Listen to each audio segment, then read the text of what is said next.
So, the kind of research question I asked myself when I was researching everything was, how did New York neighborhoods become wealthy and desirable while there was other groups of people that didn't have the same opportunities to grow generational wealth? And the answer that I discovered, that most of the things were intentional and not like it was accidental. So this is rooted in a long history of housing discrimination, as we learned, called redlining, and redlining began in the 1930s when federal housing agencies and lenders used color-coded maps to decide which neighborhoods were safe investments and which were not. So neighborhoods with black residents were often marked in red, which were considered to be too risky for mortgages and loans, and then like the maps that are labeled black neighborhoods, they were also ineligible for any kind of support, while white neighborhoods were seen as desirable and financially secure. So one of the points that I wanted to talk about is how redlining shaped neighborhoods, and especially neighborhoods like Brooklyn, because that's where I'm from. So one neighborhood I would like to talk about is Park Slope. Right now, Park Slope, it's really known for tree-lined streets and obviously the expensive brownstones. But in the 1960s and 1970s, the buildings were actually looked completely different. They were abandoned, they were burnt out, and they were also falling apart. And some were described as centers of crime, vice, narcotics, and immorality. So this decline did not happen because people in the neighborhood did not care. It happened because discriminatory lending practices made it hard for residents and landlords to get loans and maintain and improve their properties. So, from the articles, it kind of explained that if you were white and in the middle class, the government often made it easier to buy a home through federally backed loans with better terms. But if you were black, even getting like a mortgage in your own neighborhood was nearly impossible. So the system pushed many white families into home ownership and suburban growth, while black families were kind of shut out of the same opportunities due to the fact that they weren't able to get the same amount of loans, or they weren't able to easily get those loans like white counterparts. So the result was just not like being in separate neighborhoods, but it also was the result of not having the opportunity to build generational wealth. And what surprised me the most is that the history is not just history, but it's also in modern times.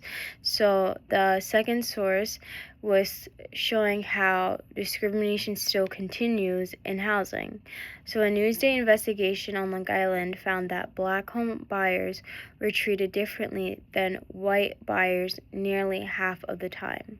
Real estate agents steered minority buyers towards minority neighborhoods and gave white buyers more listings, and sometimes imposed stricter financial requirements on black buyers with the same profile.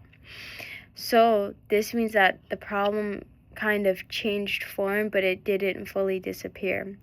The Fair Housing Act of 1968 made it explicit that housing discrimination is illegal, yet unequal treatment still affects where people can live and what opportunities they have. So, one of the articles actually argued that housing discrimination remains especially damaging because home ownership has long been one of the main ways families build wealth in the United States. The difference between who gets access to housing and who does not becomes a difference in education, does not become a difference in education, neighborhood safety, or family stability, but it becomes more of a difference of race.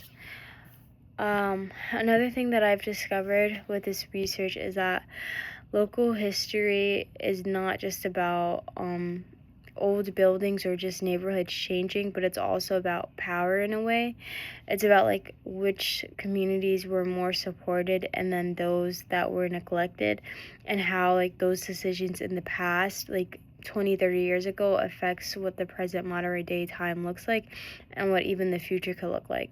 So like just looking at places like again Park Slope or Long Island, it helped me see that local landscapes are still telling stories of the past, because behind like beautiful houses or rising property values, there are history of people that were excluded from having these opportunities, such as white people.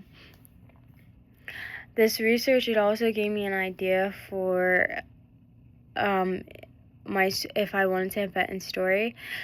I think the invented story I would like to create is a character who uncovers the history of their local neighborhood through old maps, family records, or even abandoned homes. And their story could connect the past and the present, showing how decisions made generations ago still affect people today. And that way, local research becomes more than facts. It also becomes like a way to tell stories. In the end, well, I would say overall, my biggest discovery is that history is still visible if we know how to look for it. Like redlining may seem like just something in the past that happened and has no effect in the future, but as you can see, like we can clearly see that there's still effects from it today in our neighborhoods and also in wealth gaps.